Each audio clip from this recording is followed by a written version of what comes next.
Mungkin ini sudah ada pertanyaan Ustadz. Yang pertama dari Kak Cici.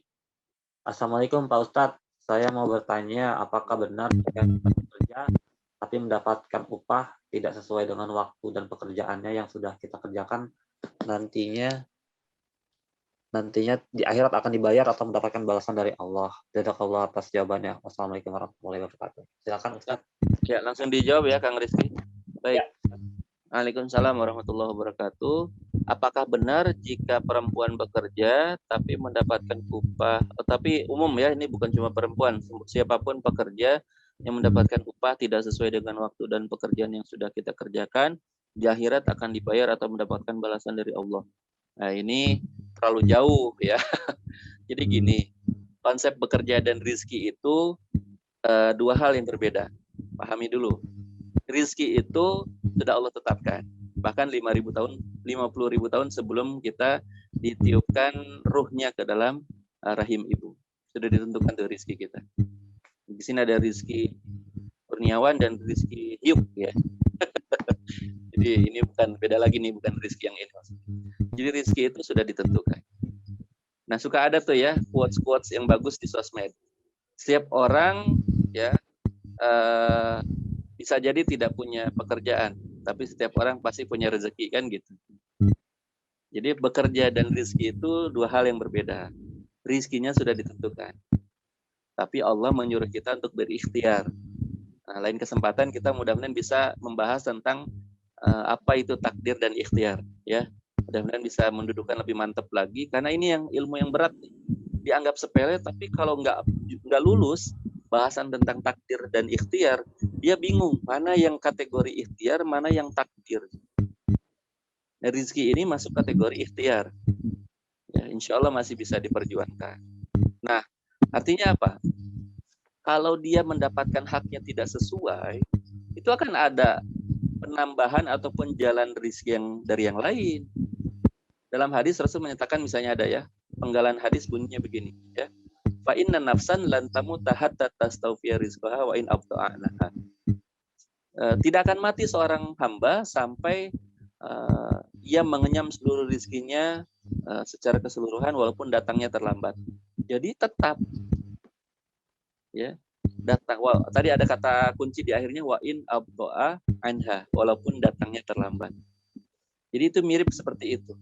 Kalau hari ini gajinya misalnya harusnya rezekinya adalah 2 juta, ya dia dapat 1 juta, nanti akan muncul tambahan yang lainnya, 1 juta yang lainnya. Sekarang gini, paling gampang.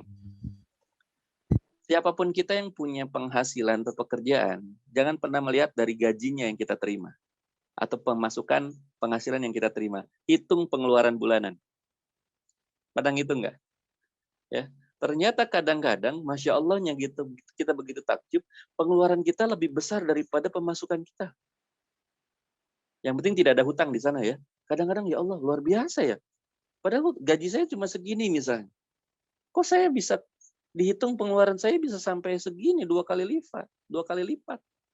Pakai F lagi ya, lipat, 2 kali lipat. Kenapa bisa begitu? Ya itu tadi. Jadi bisa jadi yang ditanyakan oleh Ukti Cici kayak gitu. Bukan di akhirat, nggak usah terlalu jauh ya. Di dunia aja Allah akan cukupi. Jadi kalau tadi kurang gajinya, Allah akan kasih dari arah yang lain, di luar gaji pekerjaannya. Maka udah nikmati dulu. Kadang-kadang saya suka mengingatkan, betul gajinya masih kecil. Ya. Tapi harus sabar, nanti ada masanya Allah akan memantaskan kita naik kelas. Tadi kan sabar istiqomah kuncinya.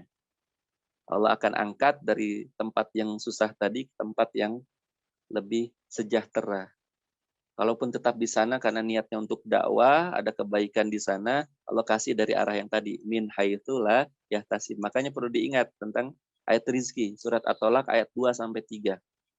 Di ujung ayat keduanya apa kata Allah?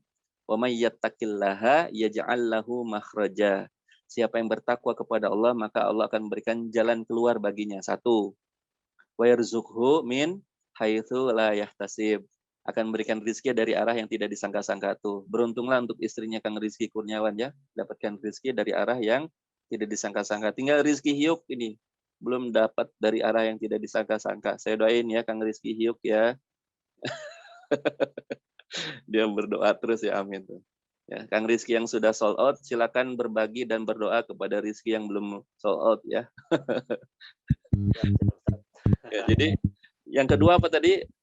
Min haitsu la yahtasib, dari rezeki yang tidak disangka-sangka. Yang ketiga, di awal ayat ketiganya surat At-Tolak, Allah menambahkan dengan kalimat wa may yatawakkal 'ala Allah fahuwa hasbuh, dan siapa saja yang bertawakal, maka Allah akan mencukupi kebutuhannya. Tuh, ya. Jadi jangan khawatir. Jadi kalau awal sekarang diuji dengan pekerjaan yang income-nya, gajinya kecil dulu, ya udah dinikmati dulu, sambil terus berproses, memantaskan diri dan mencari informasi, ikhtiar kan, pekerjaan yang income-nya lebih besar, salary-nya lebih besar. Hijrah, kalau sudah ada kepastian. Ada adab di sana, bagaimana kita memulai pekerjaan, ada akad. Bagaimana kita mengakhiri sebuah pekerjaan. Jangan menghilang begitu saja. Ada aturannya, kan begitu. Nah, jadi kalaupun kita kan begini, ada kalanya ada orang yang sudah bergaji, sudah tetap misalnya 1 bulan 5 juta. Ya bisa jadi ya, Allahu a'lam, Allah mencukupi rizkinya secara penuh dari gaji itu, sudah selesai. Tapi ada orang yang gajinya cuma 1 juta, ya kan, 500.000, 2 juta, itu gaji di atas kertasnya. Tapi rizki Allahnya coba hitung. Hitung juga kalau ditraktir orang, ada yang ngasih, nah itu masukin dalam pemasukan. Kira-kira kalau beli sendiri itu berapa? Itu Masya Allah loh, kalau kita mau menghitung, tadi saya bilang, jangan pernah menghitung pemasukannya, pengeluarannya. Kadang-kadang kita akan takjub, ya Allah, kok bisa sebesar ini? Misalnya untuk rumah tangga baru nih ya, Kang Rizky Kurniawan. Besok katanya yang mau sold out lagi Kang Jamal nih ya. Ini Kang Rizky Hyuk ke salib lagi nih. Aduh, kasihan banget hari ini yang di roasting Kang Rizky. Mohon maaf ya Kang Rizky Hyuk, ya Allah, saya doakan. Doa, yang banyak kan lagi dizolimi itu ya. Doanya kan makbul itu, doa orang yang terzolimi. Ya Allah, mudah-mudahan besok dapat jodoh gitu ya. Gitu insya Allah. Kang Jamal, Masya Allah, saya lihat di IG-nya sedang persiapan menuju ke sana. Masya Allah nih, saya senang ya kalau anak-anak Karib itu aktif, pasti Allah kasih kan tadi. Min haitsu la yahtasib. Rizki yang di arah yang tidak disangka-sangka. Tidak rizki berbentuk materi, pendamping hidup yang menyempurnakan. Setengah dari agama kita. Itu kan mantap. Pertama nggak lagi mikirin di luar, karena di rumah sudah ada kan gitu ya Kang Rizky Kurniawan ya. Sudah ada istri. Kita berkeluh kesah, kita menghadapi musibah, ujian segala macam, ada teman untuk berbagi, ada yang menguatkan. Sehingga kalau dalam sebuah peribahasa, di balik laki-laki sukses ada perempuan yang besar. Maksudnya bukan badan yang besar ya, bukan. Ini tidak bicara body shaming, enggak nih. Maksudnya perannya. Ya, perannya, karena perempuan itu di belakang dia harus mendorong, menguatkan, ya, memantapkan, bukan menjorokin ya, bukan apa namanya, membuat si laki-lakinya jadi jatuh, tersungkur, bukan, tapi mendorong untuk sebuah kebaikan. Nah, jadi kembali lagi pertanyaan tadi, rizki itu harus dipahami. Sehingga insya Allah kalau ada nanti lanjutan episode ke-42, series Ekonomi Islam, saya akan coba bahas tentang takdir dan ikhtiar ya, supaya jelas. Dudukan dulu persoalan itu, mana yang harus dipahami tentang takdir, mana yang harus dipahami tentang ikhtiar. Sehingga kita tidak salah melangkah. Jadi nggak bingung lagi. Kayak tadi, ini saya belum pernah dengar ceritanya, apa penjelasannya, kalau rezeki kita atau gaji kita yang tidak dibayar di dunia, dibayar di akhirat. Itu mah kalau kezoliman kali ya. Misalnya antum dizolimi nih sama orang, nanti dibayar tuh kezolimannya di akhirat. Kalau rizki, enggak kok.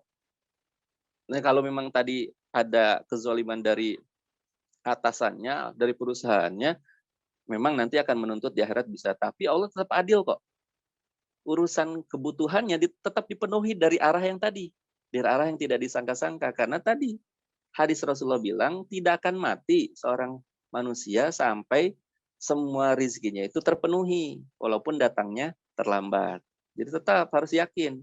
Jadi apa hikmah yang bisa kita ambil? Kalau kita bangun tidur pagi hari ya, atau sepertiga malam pas di waktu subuh, pas kita bangun itu dalam kondisi hidup, bernafas, salah satu yang kita harus tambahkan syukurnya itu adalah apa? Alhamdulillah, berarti rizki saya hari ini masih ada. Kan begitu. Karena orang yang sudah mati rizkinya sudah selesai. Kalau masih hidup, insya Allah masih ada rizkinya. Gitu ya Kang Rizky Hyuk ya, insya Allah masih banyak klien-klien lain yang mau pakai jasa 1 titik. Hilang ya insya Allah. Banyak insya Allah. Ya. Tapi kalau Kang Jamal mah dia pakai sendiri, berarti kan 1 tim ya di 1 titik. Enggak. Tetap profesional ya insya Allah. Enggak bercanda. Jadi teman-teman karib kan gitu sebetulnya. Siapapun kita, rizkinya ada. Ya, tinggal kita harus memperbanyak jalan kemudahan rizki. Salah satunya silaturahim. Yang kedua, duduk di majelis ilmu. Dengan cara begini tuh banyak keberkahan. Berkah itu apa? Barokah, kalau kata para ulama adalah ziyadatul khair. Bertambah-tambahnya kebaikan. Jadi tambah baik diri kita, akhlak kita, adab kita, teman kita, circle kita, kan gitu. Jadi kalau ada apa-apa, pasti akan menghubungi, butuh fotografer. Wah ada, gitu kan langsung. Itu yang paling mahal tuh. Marketing mulut ya. Menjaganya tuh supaya orang tuh percaya sama kita. Ya, brosur, iklan itu nggak ngaruh. Menurut saya yang paling bagus itu. Karena orang akan dengar langsung. Apalagi kalau endorse-nya ke saya Kang Riki. Itu ada syarat-syarat nanti di sini ya. Berapa endorse-nya per jam, per orang, berapa. Bercanda ya. Jadi itu kan suka banyak ada yang nanya, Ustaz kalau ini punya kenalan tentang ini, oh ada gitu kan. Saya biasanya langsung merekomendasikan. Kalau saya percaya, yakin, amanah orangnya kan. Makanya jangan jauh-jauh dari guru-guru, dari ustaz. Jadi nitipin Ustaz kalau ada yang butuh ini, infoin lah, siap insya Allah. Kan gitu. Yang penting kualitas, amanah, kan begitu. Makanya kita belajar istiqomah dalam amal dan ekonomi. Ya. Jangan dirubah ya. Gitu. Ekonominya yang kemudian diperbesar. Jadi ekonomis kan turun. Kalau ekonomis itu ditambahin S saja, maknanya berubah itu. Ekonomi ya ditambahin S jadi ekonomis, kualitasnya turun. Ya. Ekonomis banget sih orangnya kan gitu. Oke. Ada lagi Kang Rizky Kurniawan yang mau bertanya atau Iya, Mas. open mic. Oh, masih ada yang di chat Di chat ya. sepertinya. Ya, Assalamualaikum Pak Ustadz. Maaf mau bertanya, untuk aturan syariah dalam sistem kredit dan kontan atau cash, apakah harus sama penentuan harganya atau boleh beda? Jadi dia Baik. mungkin untuk barang, kalau kredit atau cash itu beda atau Ya. sama gimana? Yang bertanya ini proklamator kita ya, Bapak Soekarno ya. Waduh, Masya Allah. Enggak, ini bukan proklamator kita ya. Ini Pak Soekarno Sigit atau Mas Soekarno Sigit ini ya. Bertanya tentang bedanya kontan dan kredit. Kemudian apa satu lagi harus sama atau boleh beda. Baik, ekonomi Islam itu dengan ekonomi selain Islam bedanya di akad. Ya, apa itu akad? Ya, akad itu kontrak kerjasama. Yang menghalalkan sesuatu itu akad. Saya mau tanya, Kang Rizky Kurniawan, kenapa antum boleh berduaan sama perempuan yang bukan mahram antum di rumah sekarang? Karena sudah halal, Ustaz. Dimulai dengan apa halalnya? Ya, Yo, nikah. Akad tuh Kang, yang harus diingat. Yang membuat antum jadi halal adalah akad. Padahal masih ingat gak? Berapa menit antum menjawab membaca qabul? Oh, sampai 1 menit kayaknya, Ustaz. Bukan. Coba ingat-ingat lagi pas rekaman antum baca saya terima nikah dan kawinnya Fulanah binti Fulan dengan mas kawin tersebut dibayar tunai. Itu nggak nyampe 1 menit. Apalagi kalau yang pakai bahasa Arab ya tinggal qabil tuh nikah, udah selesai. Wah Allah. Tapi itu disebut di Al-Quran sebagai mitsaqan gholizan, perjanjian yang amat agung. Nah, akad itu adalah semua hal yang ada di dalam Islam, baik dalam ibadah maupun di dalam muamalah. Semuanya ada akad. Akad kita di akidah dan ibadah apa? Syahadat. Ya enggak? Asyhadu an la ilaha illallah wa asyhadu anna Muhammadar Rasulullah. Itu akad loh dengan Allah. Jangan main-main. Kalau yang kita baca iftitahnya masih versi mazhab Syafi'i, ya inna sholati wa nusuki wa mahyaya wa mamati lillahi rabbil alamin, itu kan ayat Al-Qur'an yang berat sekali konsekuensinya. Sesungguhnya salatku, ibadahku, hidupku dan matiku hanya untuk Allah, Tuhan semesta alam. Akad itu. Kalau yang masih pakai bacaan itu berarti sehari berapa? 5 kali dibaca. Kecuali yang bacanya hadis lain ya, versi lain yang Allahumma ba'id baina wa baina khotoyaya ya, dan seterusnya. Jadi itu akad dalam akidah dan ibadah. Dalam muamalah, itu akad dalam akad nikah, akad dalam jual beli. Akad dalam hutang piutang kan gitu. Akad kan ada dalam akad muamalah secara umum termasuk nikah. Ada lagi khusus yang dalam bidang ekonomi namanya akad muamalah maliyah, fikih muamalah maliyah. Ada kata-kata maliyahnya. Berarti itu menunjukkan harta atau ekonomi secara khusus. Nah, secara garis besar dibagi dua. Ada akad tabarru, ada akad tijari. Ya, akad tabarru itu akad sosial, non-profit. Akad tijari itu akad profit, akad bisnis. Jadi dilihat dulu, ini kita mau pinjam-meminjam, utang piutang atau bisnis, kan gitu. Kalau itu adalah sosial, tadi berarti utang piutang, pinjam-meminjam masuk ke akad tabarru. Nggak boleh ada kelebihan dan kekurangan. Karena ini sosial. Ya, dikurangin boleh sih kalau dikurangin mah ya. Misalnya utangnya 1.000, udah 500 aja, itu baik banget orangnya ya. Ya. Nah, kalau di akad jual beli itu harus jelas. Di tijari itu tadi ya, akad tijari, akad bisnis harus jelas. Ini tadi kontan atau kredit. Nah, di ekonomi konvensional menjadi rancu. Dianggapnya kredit itu adalah akad, padahal bukan. Akad itu cara bayar. Jadi kontan atau kredit itu cara bayar. Nah, akad itu di dalam Islam ada yang sifatnya murabahah, ya, jual beli yang secara cicilan, gitu ya. Ada yang kontan, albi biasa, jual beli biasa. Ada lagi yang pesanan, namanya salam, itu bayar di muka. Kalau istisna, bayarnya belakangan, dicicil. Kalau sewa, ijaroh namanya, kan gitu. Kalau kerjasama, syirkah namanya. Bisa mudorobah, bisa musyarakah yang lain. Itu akad. Ini perlu ya, nanti kita bahas juga mungkin di pertemuan berikutnya seluk-beluk akad.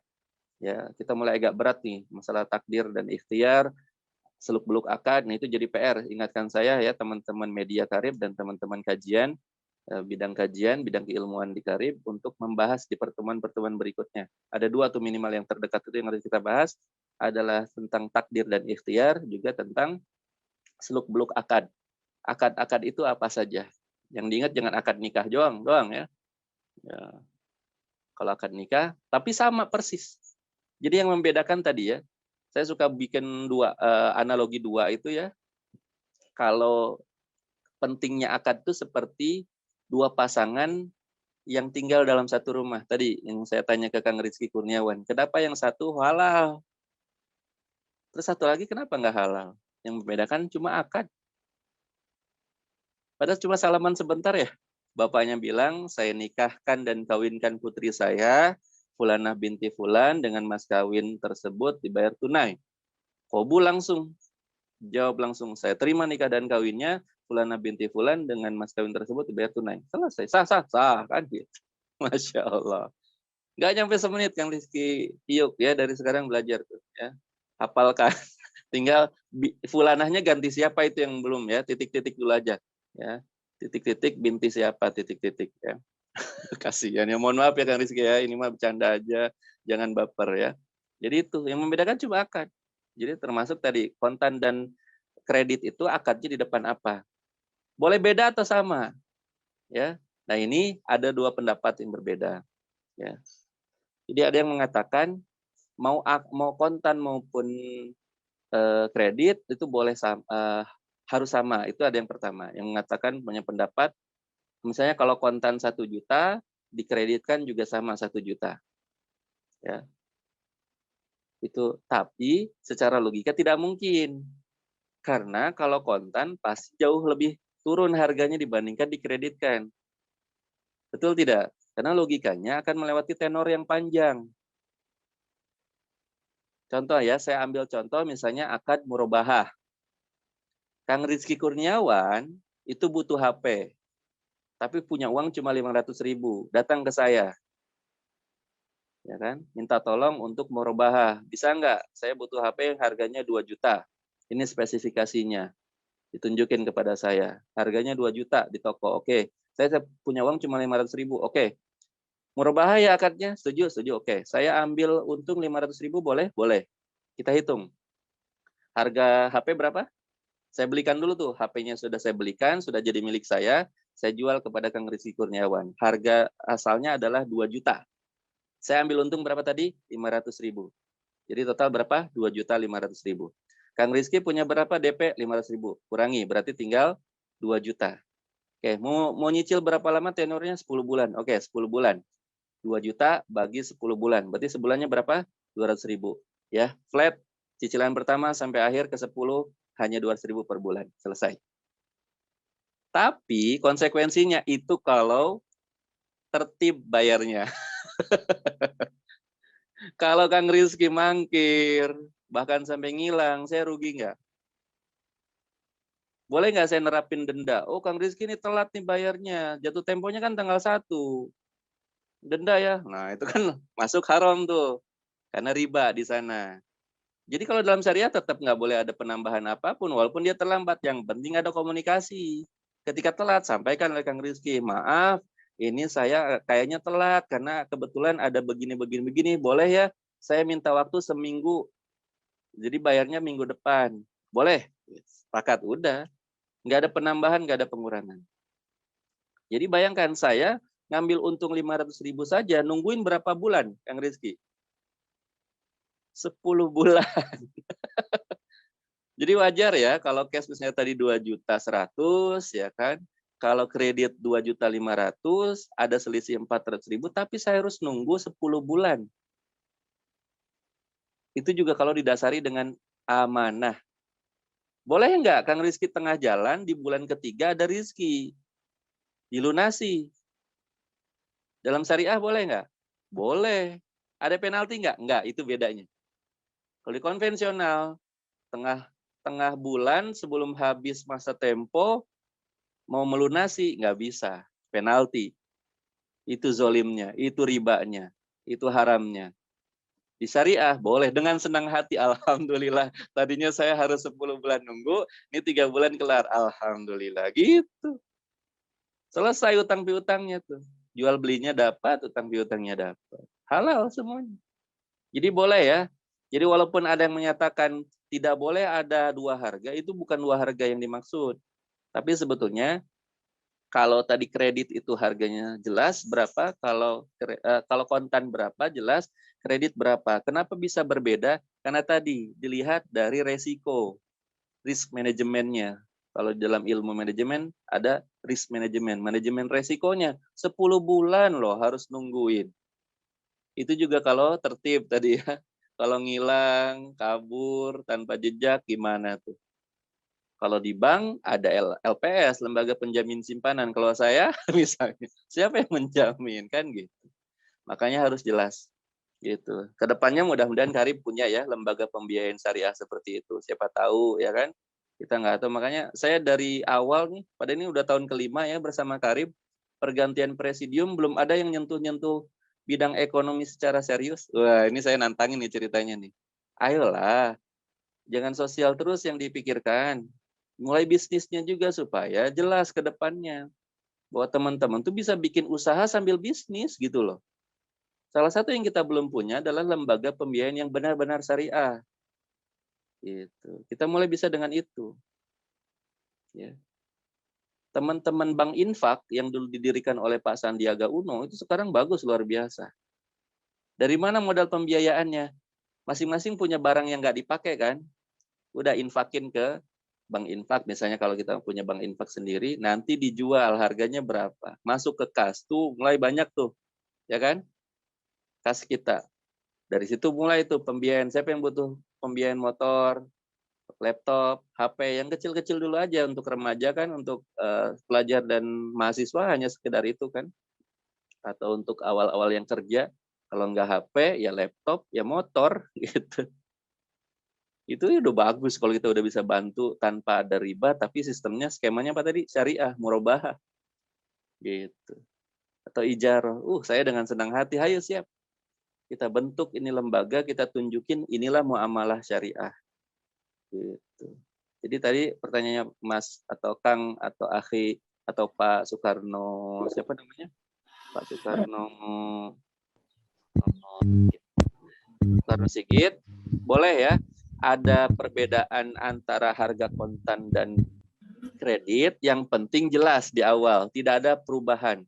Kalau kontan 1 juta, Kalau kredit itu 1.500.000 karena 10 bulan. Kan tadi jelas. Ya, dia nungguin 10 bulan loh.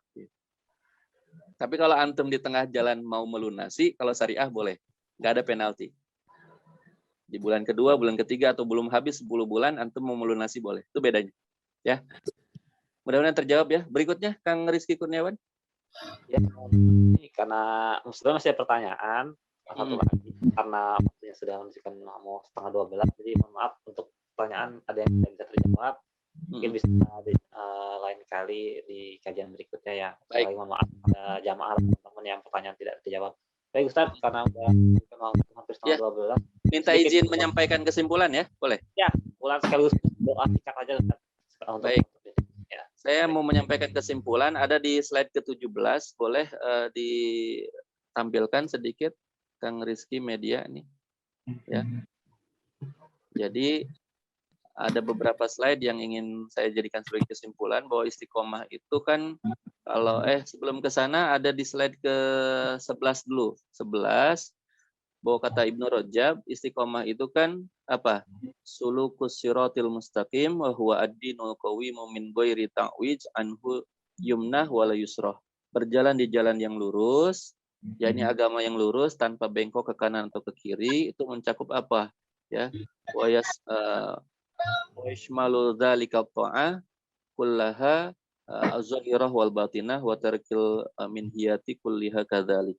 Jadi mencakup seluruh ketaatan lahir batin dan meninggalkan seluruh larangan yang dilarang oleh Allah Subhanahu wa taala. Itu yang disebut dengan istiqomah menurut Ibnu Rajab dalam kitab Jami'ul Ulum wal Hukmi halaman 193. Kalau menurut Imam Ibnu Hajar Al-Asqalani dalam Fathul Bari itu istiqomah adalah kinayatun anit tamasuki bi amrillah ta'ala fi'lan wa tarkan. Sama, simbol dari berpegang teguh dengan apa yang diperintahkan Allah dilakukan atau ditinggalkan. Jadi istiqomah itu berada dalam ketaatan, ya, ketaatan yang sesungguhnya, apa yang diperintahkan Allah jalankan, yang dilarang oleh Allah tinggalkan, gitu ya. Itu istiqomah. Maka apa di slide berikutnya, di slide ke-17 ada 4 tahapan istiqomah. 1, tidak meninggalkan perintah Allah karena sedang mengalami musibah. Tidak meninggalkan perintah Allah karena kesibukan dunia. Tidak mengikuti komentar orang lain dan mengedepankan hawa nafsu sendiri. Yang keempat, beramal sesuai Al-Quran dan Sunnah Nabi Sallallahu Alaihi Wasallam. Itu kata Imam Syafiq Al-Balji dalam kitab Hilyah Al-Awliya. Jadi 4 tahapan istiqomah itu. Lalu 7 hikmahnya apa? Musibah itu sebagai ujian, membersihkan hati, iman mukmin itu menjadi kuat. Musibah menunjukkan kuatnya Allah dan lemahnya manusia. Dengan adanya musibah, kita jadi semangat berdoa dan ikhlas. Yang keenam, musibah itu untuk membangun seorang yang sedang lalai, dan nikmat itu dirasakan kalau kita tahu lawannya. Kalau nggak ada lawannya kan kita nggak tahu, ya kan? Itu 7 hikmahnya. Nah, lalu apa 3 kiat istiqomah? Yang pertama, ya kalau kata para ulama adalah mencari teman yang soleh solihah. Salah satunya mari ya yang masih remaja, pemuda, ya baik yang masih sekolah, kuliah ataupun awal-awal menikah, bergabung di dalam Karib ya, keluarga remaja Islam BSD. Itu kiat istiqomah yang pertama. Ya. Yang kedua adalah apa? Next, rajin menghadiri majelis ilmu. Ya. Maka insya Allah apapun kondisinya, ya teman-teman Karib mudah-mudahan terus istiqomah dalam menuntut ilmu. Tinggal dilihat bisa offline, kalau tidak bisa offline berarti online kan gitu. Hari ini alhamdulillah di masa pandemi adalah hikmahnya kita punya 2 jalur majelis ilmu. Kalau nggak bisa hadir di satu ruangan atau tatap muka, kita bisa virtual secara online. Yang ketiga adalah apa? Ya, memperbanyak doa kepada Allah Subhanahu wa taala. Salah satu doa yang Allah ajarkan di dalam surat Ali Imran ayat 8 adalah Rabbana la tuzigh qulubana ba'da idh hadaitana wa hab lana min ladunka rahmah innaka antal wahhab. Ya Rabb kami, janganlah Engkau jadikan hati kami condong kepada kesesatan sesudah Engkau memberi petunjuk kepada kami, dan karunikanlah kepada kami rahmat dari sisi Engkau, karena sesungguhnya Engkaulah Maha Pemberi kurnia. Ya, salah satu doa lagi yang diajarkan Rasulullah adalah apa? Next, yaitu doa yang berbunyi Allahumma musarrifal qulub, sarrif qulubana ala ta'atik. Ya, atau ya muqallibal qulub, tsabbit qalbi ala dinika wa ala ta'atik. Subhanaka inni kuntu minaz zalimin. Itu doa yang diajarkan oleh Rasulullah agar kita tetap istiqomah di dalam ketaatan dan juga di dalam agama Allah Subhanahu wa taala. Demikian pesan saya. Yang penting terakhir next sebelum ditutup, hati-hati dalam masa banyak ujian dan fitnah seperti sekarang. Ada 16 transaksi yang haram. Sebenarnya ini sudah pernah dibahas awal-awal dulu ya. Yang mudah-mudahan masih ingat. Kalau enggak nanti kita coba ingatkan lagi di pertemuan berikutnya. Ada 16 transaksi terlarang yang setiap hari itu ada dalam kehidupan kita. Nah, istiqomahlah kita untuk tidak berhubungan dengan mereka satupun. Dari maisir, gharar, riba, batil, tagrir, bai al-ma'dum, ihtikar, goben, talaki, rukban, tadlis, gish, tanajus, doror, riswah, maksiat, dan zolim. Mudah-mudahan tidak pernah kita lakukan. Tapi tetap istiqomah di jalur yang Allah ridai. Demikian, mari kita tutup membaca istighfar dan doa kifaratul majlis. Astagfirullahaladzim. Subhanakallahumma wa bihamdika. Asyhadu an la ilaha illa anta astaghfiruka wa atubu ilaik. Mohon maaf atas segala kesalahan dan kekurangan. Saya kembalikan kepada moderator Kang Rizky Kurniawan. Mudah-mudahan bermanfaat. Ya, billahi fi sabilil haq fastabiqul khairat. Assalamualaikum warahmatullahi wabarakatuh.